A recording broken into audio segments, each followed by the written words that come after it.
Très heureuse de présenter ce livre, ce petit livre qu'il a, Trésor de l'art roman en Pays basque, publié par la maison d'édition Kirilla et présenté aussi son auteur, Maritxu Etcheverry, qui nous propose ici 5 itinéraires pour découvrir ou redécouvrir l'art roman en Pays basque. Alors, ne vous fiez pas au format de ce livre. Il vous paraît petit, mais en fait, c'est un gros livre qui est très dense surtout par son contenu. Bon, il peut se glisser dans une poche ou plutôt dans un sac à dos, car c'est un guide qu'on emporte en balade. Il contient des cartes. Il vous indiquera les routes, les chemins qu'il faut emprunter, les embranchements. Et Dieu sait si ce n'est pas toujours très simple quand on est dans la montagne. Les 5 itinéraires couvrent l'ensemble des 3 provinces d'Iparraldé. Mais alors, ce qui distingue ce livre d'un guide ordinaire, ce qui est très important pour nous, c'est l'apport en connaissances historiques. C'est beaucoup plus qu'un guide, en fait. Alors, Maritxu a fait ses études d'histoire de l'art à l'université de Pau et des Pays de l'Adour, à l'UPPA, où elle a obtenu un doctorat en soutenant une thèse sur la cathédrale de Pampelune, romane, et la suite. Donc, elle est aujourd'hui la spécialiste de l'art roman en Pays basque. Alors, pour ce guide, elle a gardé l'esprit scientifique de sa formation. Alors, je dis bien scientifique parce que l'histoire de l'art, oui, c'est une science humaine, d'accord, mais c'est une science. Le chercheur observe, émet des hypothèses et trouve ou non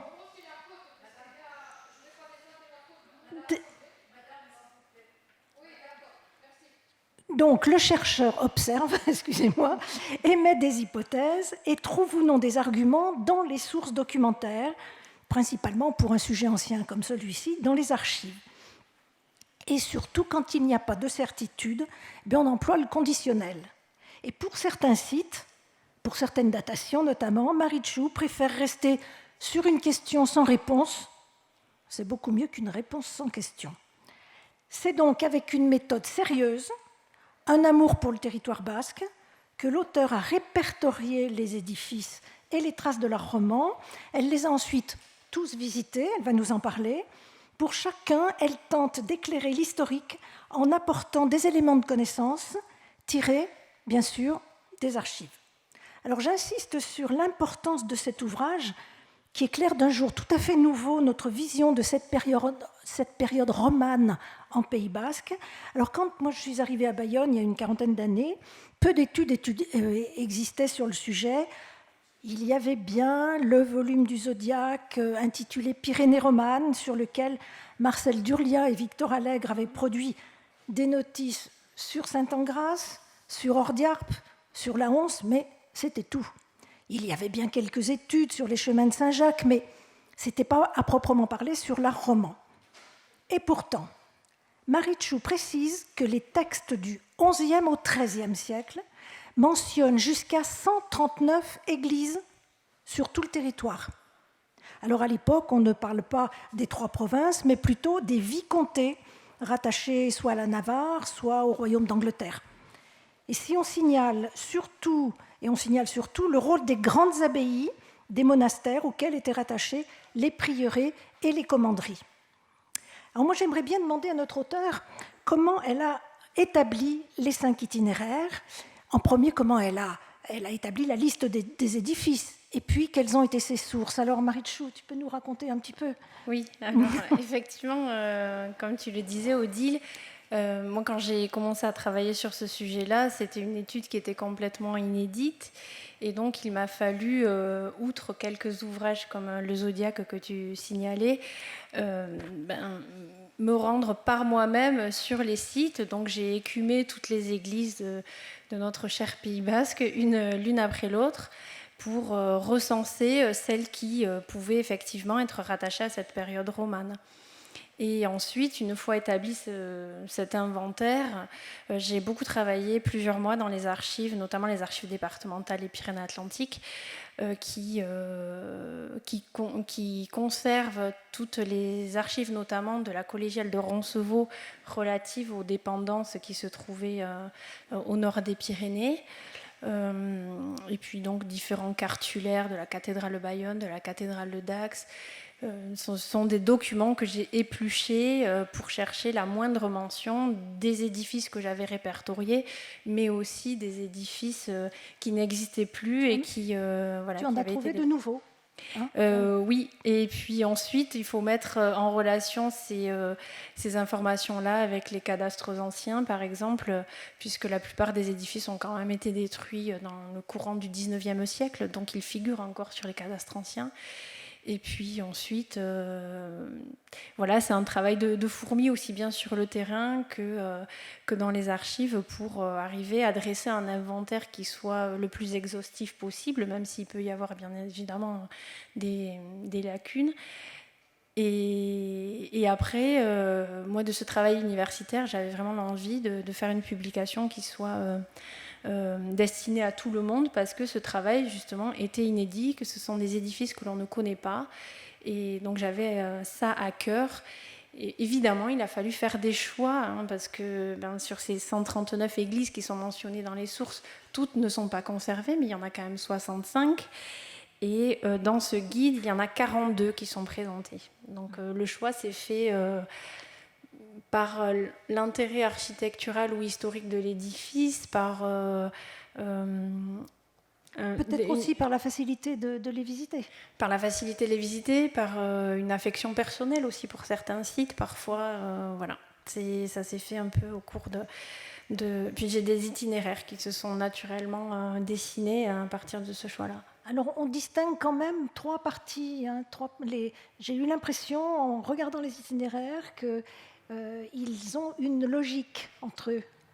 Oui, alors, effectivement, il y a Quelle est la logique? Il y a un itinéraire qui concerne la Haute-Soule, qui dépendait de la vicomté de Soule et du diocèse d'Oloron, donc un diocèse béarnais, qui a une homogénéité architecturale.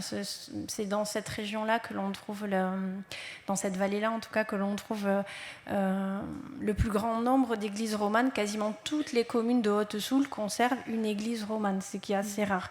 C'est un territoire qui est assez reculé, qui est resté aussi certainement un peu protégé des différents affrontements qui ont pu avoir lieu au long de l'histoire. Et donc il y a cette Haute-Soule très caractéristique, la Basse-Soule autour du château vicomtal de Mauléon. Ensuite, un itinéraire en Basse-Navarre avec une histoire territoriale qui est extrêmement riche. Puis le long de la Dour, c'est intéressant aussi. Le long de la Dour, oui. Alors, c'est un itinéraire qui n'est pas très homogène, hein. Et puis on traverse forcément une grande partie des trois territoires. Mais il permet en tout cas de voir les aspects économiques. Mais complètement. Ces édifices, ils ne sont pas que religieux. Ils ont aussi une vocation économique qui est très importante. Alors, il y a les édifices de montagne, qu'on va pouvoir découvrir notamment dans le dernier itinéraire, qui sont liés à l'économie agro-pastorale. Et il y a tous les monastères, tous les prieurés qui se sont installés à proximité des cours d'eau. Et ça, c'est extrêmement important parce que c'est aussi bien...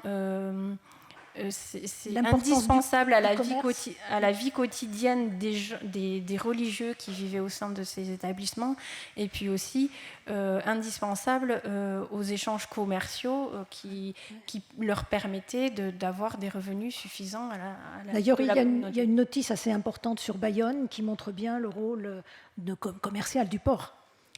Complètement, oui. Bayonne est évidemment un port très important au Moyen-Âge. Alors, effectivement, une ville médiévale, une cité médiévale très importante, qui a perdu sa cathédrale romane, mais qui conserve encore quelques petits témoignages un peu un peu éclatée dans la ville de cette histoire médiévale.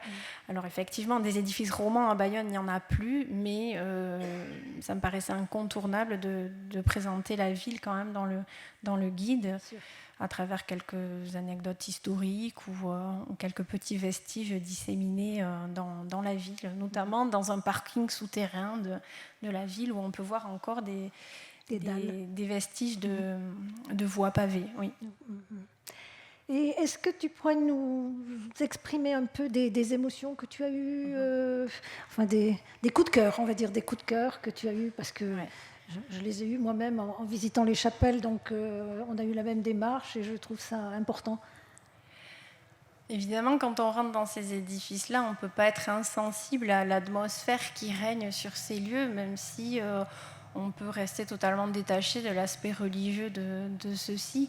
Moi, j'ai une affection particulière pour l'église de Sainte-Engrâce en Haute-Soule parce que c'est la toute première que j'ai étudiée et parce que l'environnement est juste magnifique et l'église est une des plus belles de tout l'art roman en Pays Basque, enfin en tout cas à mes yeux, peut-être que c'est très subjectif, mais voilà, j'ai une affection particulière pour Sainte-Engrâce et puis j'ai très récemment découvert la chapelle d'Arros dans un des quartiers de l'Arceveau que je n'avais pas réussi à localiser du temps de mes recherches et que j'ai découverte grâce au groupe archéologique Eshko Archeologia qui a mené des campagnes de fouilles dans ce lieu et qui m'a guidée à la découverte de celui-ci. Et il faut marcher une dizaine de minutes à pied pour rejoindre, après avoir traversé une forêt, une toute petite clairière où se dressent les ruines de la chapelle. Et je ne sais pas, je trouve que c'est une église qui ne sert plus,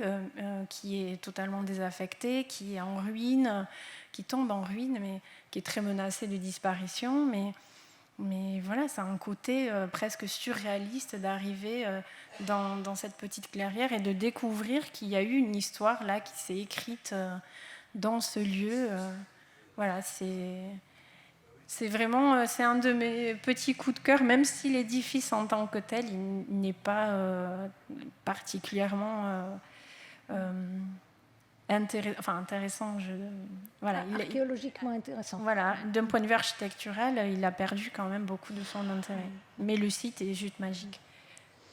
Enfin, j'insiste encore sur l'aspect pratique de ce guide, parce qu'il y a un sommaire pratique, un glossaire pratique. C'est vraiment un livre de vulgarisation, alors que c'est un livre très, très sérieux et très, très documenté, extraordinaire vulgarisation.